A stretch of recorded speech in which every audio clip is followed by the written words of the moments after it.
So let's see if it works. Yeah, it seems to be working. I really spend a lot of time to make sure that the technique is working. So thanks a lot. So yeah, first of all, we would like to introduce Chris Marshall, who is like the first guy, the really, really famous guy who founded already in 2017, if I'm not doing any mistakes, the first non-alcoholic bar in the North America. So, and that's why we really would like to have the chance to discuss with Chris. We already prepared some few questions about his experience, his background, but as well, I would say, his vision and everything. So what I would suggest is directly to give you the possibilities, the opportunity, you, Chris, by yourself, to introduce yourself, what you did, who you are, and then we will follow the structure.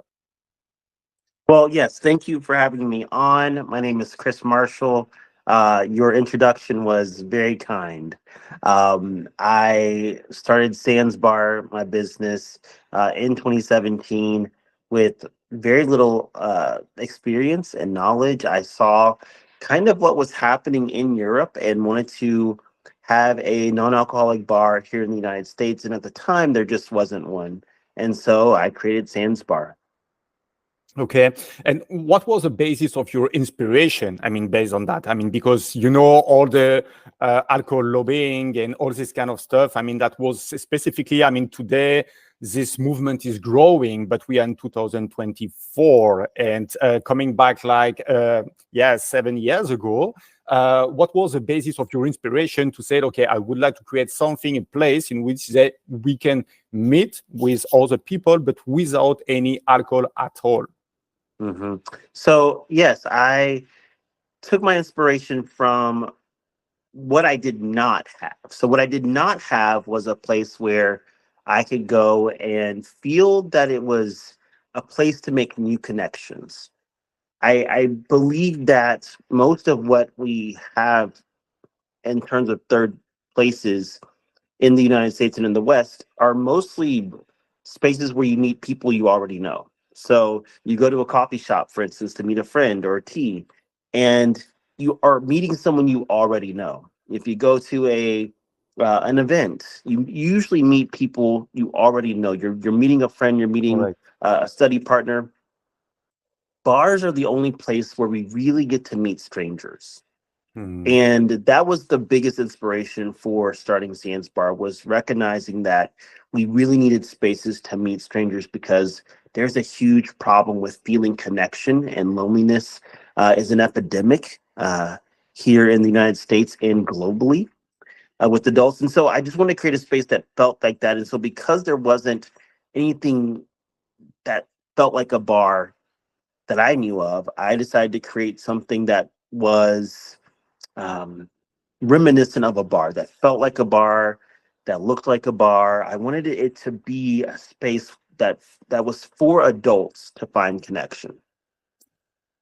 But I mean, every time, at least on the European point of view, so every time that we are talking about bars, we are talking about most of the time alcohol. We have something which is like quite, I would say, logical here, and I think it's a little bit a pity. This kind of thing, like saying, if you are not like drinking, so meaning drinking alcohol, you are not that funny. You understand what I mean? So, this Mm-hmm. kind of always kind of thing. So I can imagine that when you started to say, okay, guys, I would like to create this specific place without any alcohol, I guess that you maybe face some kind of challenging saying, oh, you will get only not that funny people over there, right? Or this kind of Yes. feeling.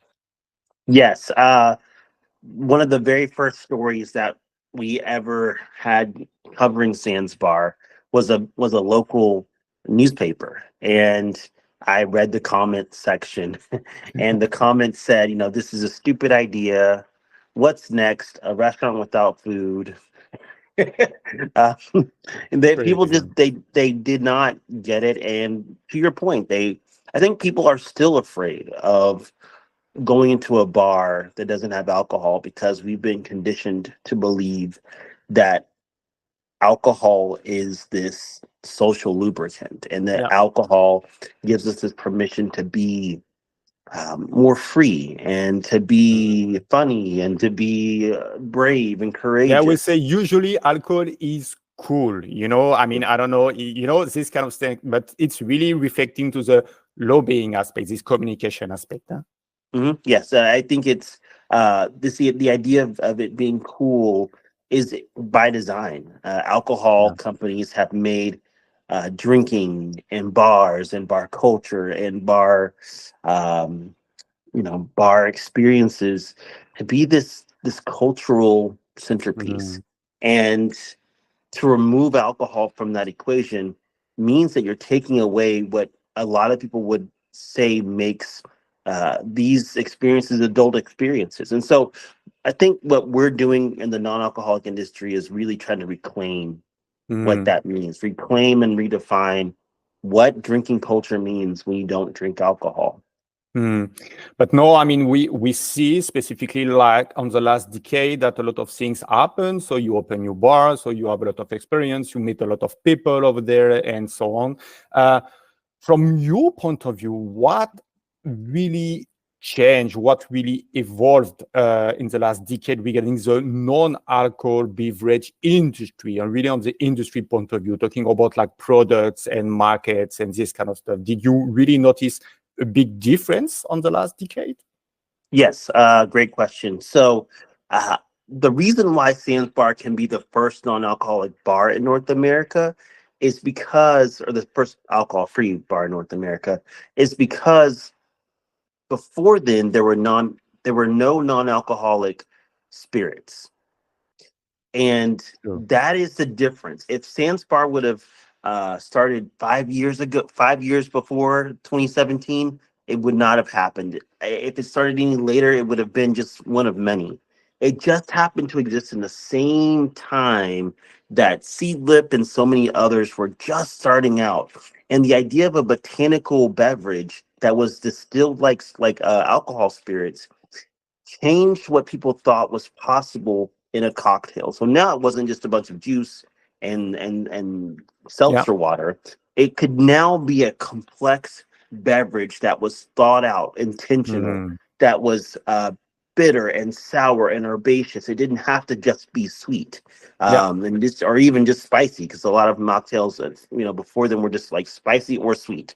Mhm. So this really changed what was possible, and that is why Sans Bar exists, because of these non-alcoholic spirits. The other thing is non-alcoholic beers. Non-alcoholic beers in the United States, of course, Europe has a long history Mhm. of great non-alcoholic beers, Yeah, Europe as well. Yeah. Mhm. but it took a while for non-alcoholic beers to become so popular here.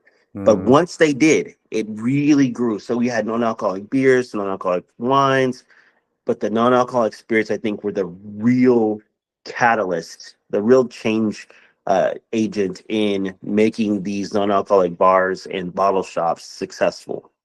So that means for you, the key of the success, I would say, in this industry was really like the product development, creating some really specific product that can really fit to these specific target groups that we know, the Gen Z and the millennials who are like really, really focused, and just to avoid to only add this kind of possibilities, going to the bar saying, okay, I would like to get a cola or an alcoholic beverage, so Yeah. that's really this kind of opportunity. And from your point of view as well, how did this generation, so this Gen Z and these millennials, really influence this trend within the US? Did you really notice something specific for this generation, or like more globally speaking?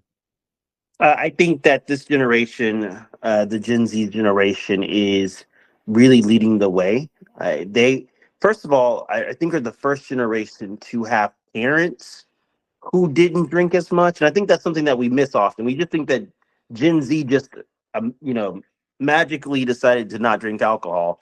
I Mhm. think that they had parents who uh, drank a lot, maybe, and as Gen Xers and elder millennials, and so they just decided not to consume alcohol in the same way because they saw the impact of alcohol, On and else. they decided, Mhm. of their parents and grandparents, they decided not to use it. So I think that's a Yeah. lot of it, was that the recognition that alcohol was hurting their families, was is not good for our health.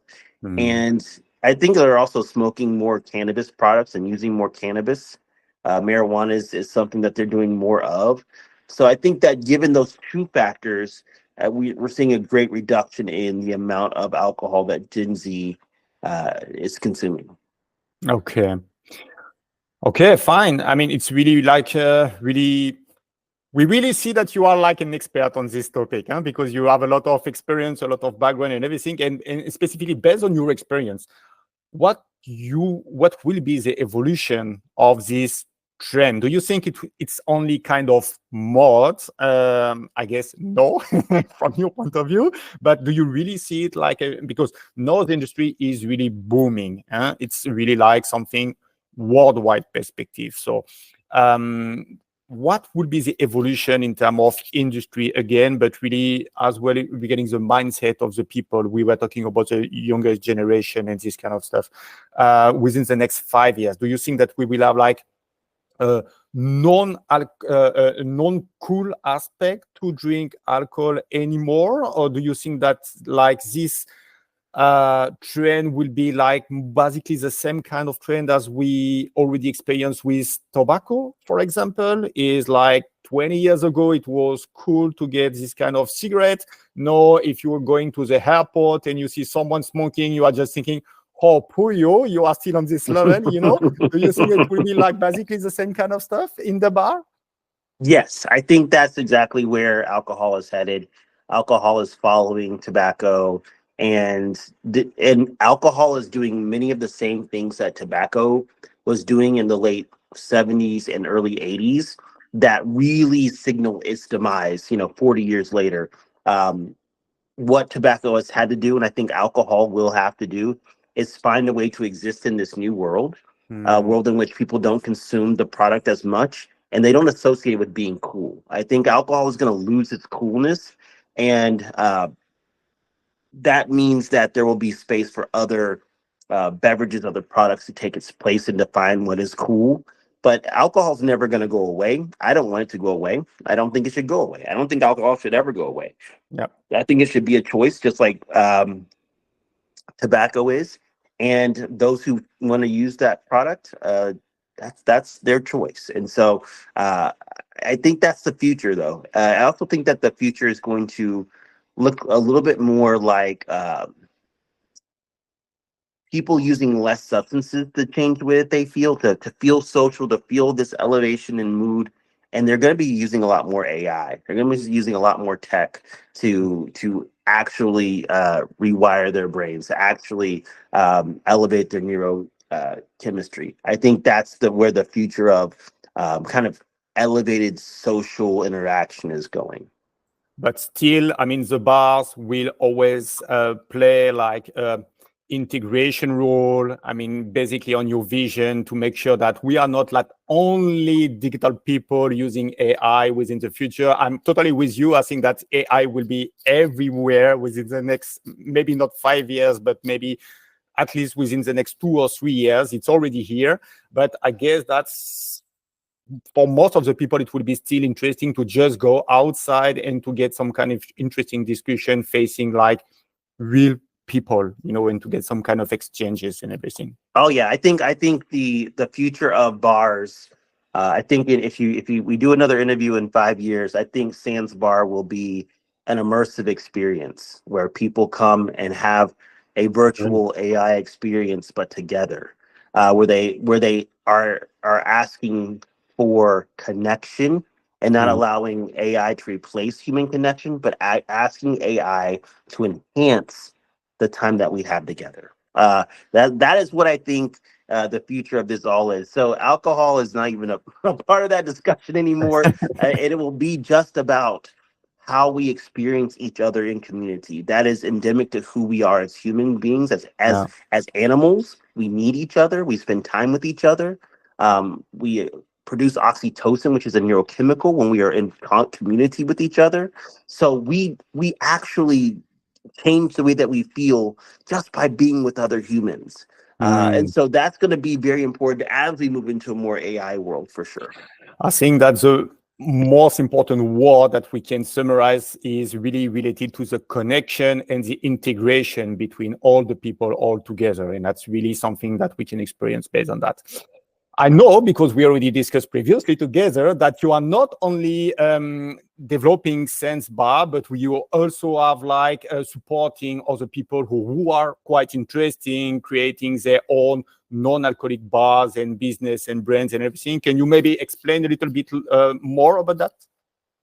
Sure. Yeah. So during the pandemic, I was just like everyone else, and I could not operate my bar here in Texas. And so I created Sands Bar Academy. Oftentimes people would call me and say, "Hey, I want to start a bar. I want to do a bottle shop in my city." And we would talk for maybe an hour, and then that conversation would not really go anywhere, and that person would not really take their idea anywhere. So the Sam's Bar Academy is a 10-week course that I've created to help people start their own bottle shop and bars. I'm not interested in Sam's Bar having, Starbucks and being everywhere around the world. This franchise model is not for you. Yeah, it's not. Mostly because I believe in biology teaches us that diversity of a species ensures its survival. Mhm. And I'd rather have different versions of alcohol-free bars and different versions of uh, bottle shops and on-premises, you might say there, um, in the UK and Europe. I'd rather have many different versions of those instead of the same version of Sands Bar everywhere, because I feel like that will give this industry a chance for it to grow. Yeah. And so that's what the academy is. It's really just allowing people to create their own thing, their own version. And then again, I think people will create franchises from those businesses that they build in the academy. And that's great. We need that. Eventually there will be a Starbucks of non-alcoholic. But right now, we need to support Yeah. these growing businesses.